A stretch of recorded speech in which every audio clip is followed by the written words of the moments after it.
RS football family പുതിയ വീഡിയോയിലേക്ക് എല്ലാ മാന്യപ്രേക്ഷകർക്കും സ്വാഗതം. ഇന്ന് നമ്മൾ സംസാരിക്കാൻ പോകുന്നത് 10ാം നമ്പറിൽ മെസ്സിക്ക് പിൻഗാമിയാവുമോ യമാൽ. യമാല് dream come true. അതെ, യമാല് ഈ സീസണിൽ 10ാം നമ്പർ ജേഴ്സി, ഇനി വരാൻ പോകുന്ന സീസണിൽ 10ാം number jersey answer Fathi മൊണോക്കോയിലേക്ക് പോയതോടുകൂടി 10ാം number ജേഴ്സിക്ക് പുതിയ അവകാശമാണ്. കഴിഞ്ഞ സീസണിൽ തന്നെ യമാലിന് കൊടുക്കാൻ തയ്യാറായിരുന്നു. അപ്പോൾ യമാല് പറയുന്നുണ്ടായിരുന്നു ആൻസോ ഫാത്തി ഉള്ളിടത്തോളം കാലം എനിക്ക് 10ാം നമ്പർ വേണ്ട, ആള് പോയ ശേഷം അല്ലെങ്കിൽ നമ്മൾ ഒരാള് അങ്ങനെയാണ് അങ്ങനെ ഒരു തീരുമാനം ഉണ്ടായിരുന്നത്. അങ്ങനെ ആ ഒരു 10ാം നമ്പറിൽ പുതിയൊരു അവകാശിയാണ്. ഈ അവകാശി എത്രത്തോളം ഈ 10ാം നമ്പർ മെസ്സിക്ക് ആണല്ലോ അവിടെ 10ാം നമ്പർ. മെസ്സിക്ക് മുമ്പ് ഒരുപാട് പേര്, റൊണാൾഡീനിയോ, റൊണാൾഡോ, അങ്ങനെ ഒരുപാട് പേര്, മറഡോണ അടക്കമുള്ള ഒരുപാട് പേര് ബാഴ്സയുടെ 10ാം നമ്പർ ജേഴ്സി അണിഞ്ഞിട്ടുണ്ട്. അപ്പോ എന്തായിരിക്കും യമാലിപ്പോ മിന്നി തിളങ്ങിക്കൊണ്ട് നിൽക്കുന്ന ലാലിഗിലും ചാമ്പ്യൻസ് ലീഗിലും ഒക്കെ മിന്നി തിളങ്ങി യൂറോപ്പിൽ തന്നെ കത്തിക്കയറി നിൽക്കുന്ന ഒരു സ്റ്റാർ ബോയ് ആണ്. അതും 17 വയസ്സായിട്ടുള്ളൂ ആർക്കണം. അപ്പൊ തീർച്ചയായിട്ടും എന്താ റിഹാന്, ഇപ്പോ മെസ്സിനെ കടത്തി വിട്ടോ അതോ മെസ്സിയുടെ എപ്പം പിടിക്കാൻ പറ്റോ?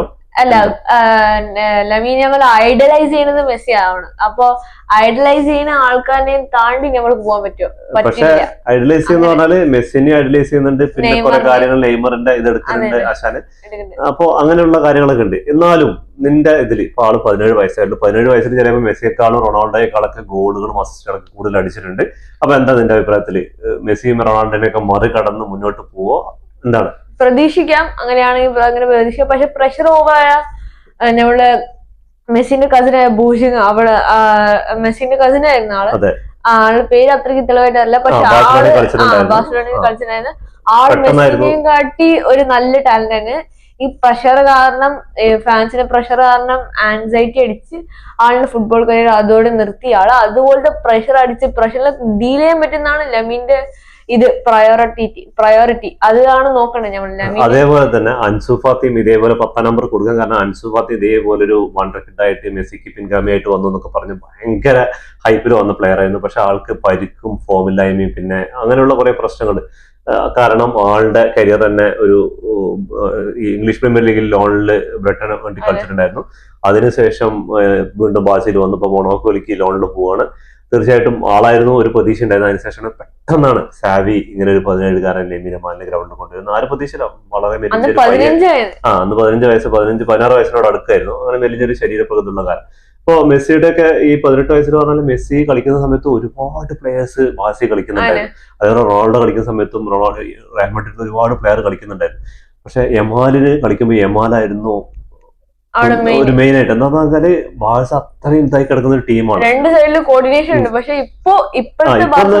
ഇതുവരെയാണ്. പക്ഷെ അതിന് മുമ്പ് വരെ സാവിക്ക് കുറെ പ്ലേയേഴ്സ് ഇല്ലായ്മയും അങ്ങനെയൊക്കെയാണ് ഈ ലാമാസിൽ നിന്ന് കുറെ പ്ലേയേഴ്സിനെ എടുക്കുന്നത്. ഈ പെഡ്രി, ഗാവി, അതേപോലെ ഫെർമിൻ ലോപ്പസ്, അതേപോലെ അങ്ങനെ കുറെ പ്ലേയേഴ്സിനെ കൊണ്ടുവരുന്നത്. ലെവൻഡോസ്കി ഒക്കെ വന്നിട്ട് കളിക്കുമ്പോൾ ബാഴ്സയിൽ തന്നെ നമുക്ക് നോക്കിയാൽ അത്ര വലിയ കളിക്കാരൊന്നുമില്ല. ഇപ്പോ ഫെറാൻ ടോറസ്, അതേപോലെ റഫീനിയ, അങ്ങനെ എല്ലാവരും പുതിയ പുതിയ കുറെ താരങ്ങളാണ് കളിക്കുന്നത്. അപ്പൊ അതില് മെയിൻ ആയിട്ട് തന്നെ ആവാൻ പറ്റിയിട്ടാണ് ഇപ്പൊ തുടക്കത്തിൽ തന്നെ ഇത്രയും കളികള് ഒരു സീസണിൽ തന്നെ സ്പെയിനിനും ഒഴിച്ചുകൂടാത്ത പ്ലെയറാണ്. അതേപോലെ ബാഴ്സയ്ക്ക് ഒഴിച്ചത് ഒരു കളി പോലും പരിക്കായിട്ടും അതേപോലെ റെസ്റ്റ് കൊടുത്തില്ല. അവസാനത്തെ 1-2 കളിയിൽ കുറച്ച് റെസ്റ്റ് കൊടുത്തിട്ടുണ്ട്.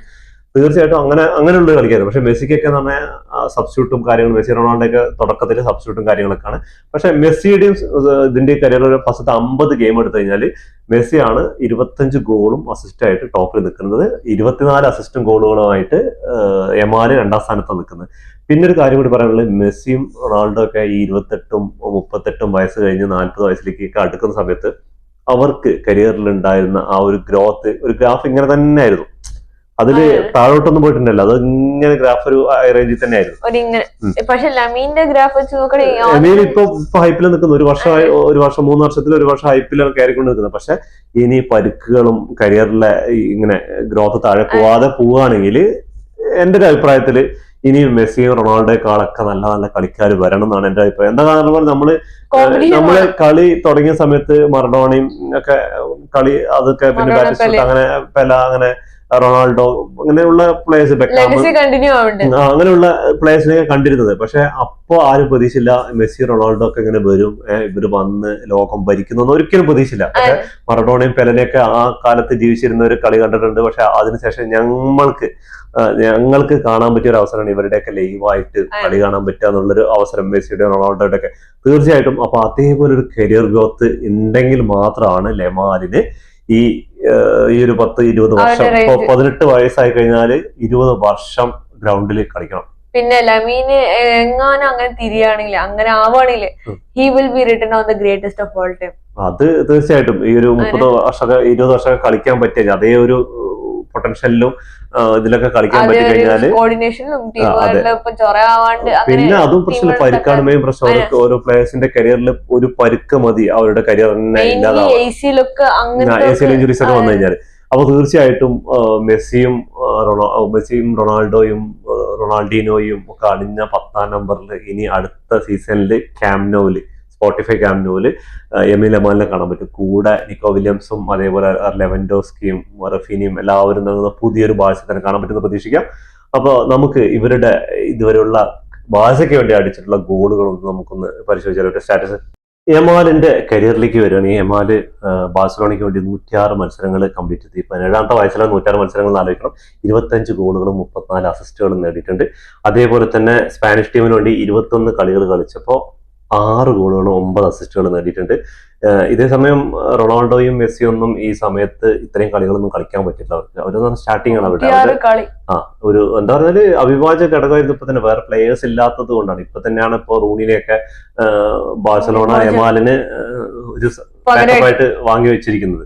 അപ്പൊ നമുക്ക് ഇനി മെസ്സിയുടെ അതേപോലെ ഇവരുടെ ട്രോഫി, കരിയറിലെ ട്രോഫി 17 വയസ്സിനുള്ള നേടിയ ട്രോഫികൾ പറഞ്ഞാല് ലമീൻ യമാൽ നേടിയിട്ടുള്ള ട്രോഫികൾ ഏതൊക്കെയാന്ന് വെച്ചാൽ ആദ്യമായി യൂറോസ് സ്പെയിനിൽ നേടിയിട്ടുണ്ട്. പിന്നെ 2 ലാലിഗ ബാർസയ്ക്കായിട്ട് 2 ലാലിഗ നേടി, ഒരു കോപ്പ ഡെല്ലാറെ, പിന്നെ ഒരു സ്പാനിഷ് സൂപ്പർ കപ്പ്, പിന്നെ യൂറോപ്യൻ ഗോൾഡൻ ബോയ് എന്ന ഒരു അവാർഡ്, പിന്നെ ബാലൻഡിയോർ സെറമോണിന്ന് കിട്ടിയ കോപ്പ ട്രോഫിയാണ്. അങ്ങനെ ഈ ചെറുപ്രായത്തിൽ തന്നെ ഇത്രയും ട്രോഫികൾ നേടി. നമുക്ക് നമുക്ക് മെസ്സിയുടെ ഒന്ന് നോക്കിയാലോ. മെസ്സിയുടെ കരിയറിൽ ഗോളുകളാണെങ്കിൽ അതിപ്പോ ഏകദേശം എല്ലാവർക്കും അറിയാം. എന്നാലും നമ്മളൊന്ന് പറയാണ്. അർജന്റീനയ്ക്ക് വേണ്ടി 193 മത്സരങ്ങൾ കളിച്ചപ്പോൾ 112 ഗോളുകളും 61 അസിസ്റ്റും സ്വന്തമാക്കിയിട്ടുണ്ട്. ബാഴ്സലോണയ്ക്ക് വേണ്ടി 778 മത്സരങ്ങൾ കംപ്ലീറ്റ് ചെയ്തപ്പോൾ 672 ഗോളുകളും 269 അസിസ്റ്റും കൊടുത്തിട്ടുണ്ട്. പാരീസിന് വേണ്ടി 75 മത്സരങ്ങൾ കംപ്ലീറ്റ് ചെയ്തപ്പോൾ 32 ഗോളുകളും 35 അസിസ്റ്റും നേടിയിട്ടുണ്ട്. അതേപോലെ ഇന്റർ മിയാമിക്ക് വേണ്ടിയിട്ട് 62 മത്സരങ്ങളിൽ നിന്ന് 50 ഗോളുകളും 24 അസിസ്റ്റും സ്വന്തമാക്കിയിട്ടുണ്ട്. പിന്നെ നമ്മുടെയൊക്കെ ആഗ്രഹം എന്ന് പറഞ്ഞാൽ മെസ്സി കരിയർ ഫുൾ ആയിട്ടൊരു ക്ലബില് ക്യാമ്പ് നോവിൽ വന്ന് ആ ഒരു ക്ലബിന് വേണ്ടി കളിക്കണം തന്നെയായിരുന്നു ആഗ്രഹം. പക്ഷെ നിർഭാഗ്യം കൊണ്ട് ബാഴ്സലോണയുടെ ഫിനാൻഷ്യൽ പ്രശ്നങ്ങളും കാര്യങ്ങളും കൊണ്ട് ബർത്തോമ ചെയ്ത കുറെ പണികളാണ് ഇതിലൊക്കെ, അതായത് സാലറി ക്യാപ്പും പ്രശ്നങ്ങളൊക്കെ ആയിട്ട് മെസ്സി ആ ഒരു സമയത്ത് രജിസ്റ്റർ ചെയ്യാൻ പറ്റാത്തൊരു സ്ഥിതിയിലാണ് PSG മെസ്സി പോകുന്നത്. PSG അത്ര നല്ല സുഖകരമായ കാര്യങ്ങളൊന്നുമില്ല. നെയ്മറൊക്കെ ഉണ്ടായിരുന്നെങ്കിൽ പോലും, നെയ്മർ എംബാപ്പയൊക്കെ ഉണ്ടായിരുന്നെങ്കിൽ പോലും മെസ്സി അവിടെ ഒട്ടും ഹാപ്പി ആയിരുന്നില്ല. അത് നമുക്ക് എല്ലാവർക്കും അറിയുന്ന കാര്യങ്ങൾ. ഒരു ചാമ്പ്യൻസ് ലീഗ് സ്വപ്നം അവിടെ നേടാൻ പറ്റില്ല. അവിടെ നിന്നാണ് പിന്നെ ബാഴ്സയിലേക്ക് ഒരു തിരിച്ചുവരവെന്ന് പ്രതീക്ഷിച്ചിട്ട് നേരെ ഇന്റർ മിയാമി പോയിട്ട് അവിടെ ആള് ഹാപ്പി ആയിട്ടുള്ള ലൈഫ് ആസ്വദിച്ചുകൊണ്ടിരിക്കുന്നത്. അപ്പോഴാണ് ഇന്റർ മിയാമി ഇപ്പോൾ ക്ലബ് വേൾഡ് കപ്പിൽ സെക്കൻഡ് റൗണ്ട് ഓഫ് 16 എത്തി നിൽക്കുന്നത്. അപ്പോൾ ആള് 8 ബാലൻഡിയറും ഗോൾഡൻ ബൂട്ടുകളും ചാമ്പ്യൻസ് ലീഗും ലാലിഗും ഒരുപാടുണ്ട്. അതൊക്കെ എണ്ണി പറയാൻ 40 സംതിങ് ട്രോഫികളാണ്. അപ്പോ 42 ട്രോഫികൾ ഇങ്ങനെ എടുത്തിട്ടുണ്ട്. അപ്പൊ അതൊന്നും ഏറ്റവും മോസ്റ്റ് ട്രോഫീസ് നേടിയിട്ടുള്ളത് ഇതിന് തൊട്ടുള്ളത് നമ്മുടെ ബ്രസീലിന്റെ ഡാനി ആൽവസ് ആണ്. പിന്നെ ലുക്കാ മോഡ്രിച്ച്, അങ്ങനെ കുറച്ച് പേരുണ്ട്. പക്ഷെ മെസ്സിയാണ് ഇപ്പൊ ടോപ്പിൽ നിൽക്കുന്നത്. അപ്പൊ എന്തായാലും ഇതേ ട്രോഫികളൊക്കെ ക്യാമ്പ് നോവിൽ കൊണ്ടുവരാൻ യമാലിന് കഴിയുമെന്ന് പ്രതീക്ഷിക്കാം. അപ്പൊ നമുക്ക് അതിനുവേണ്ടി ആശംസിക്കാം.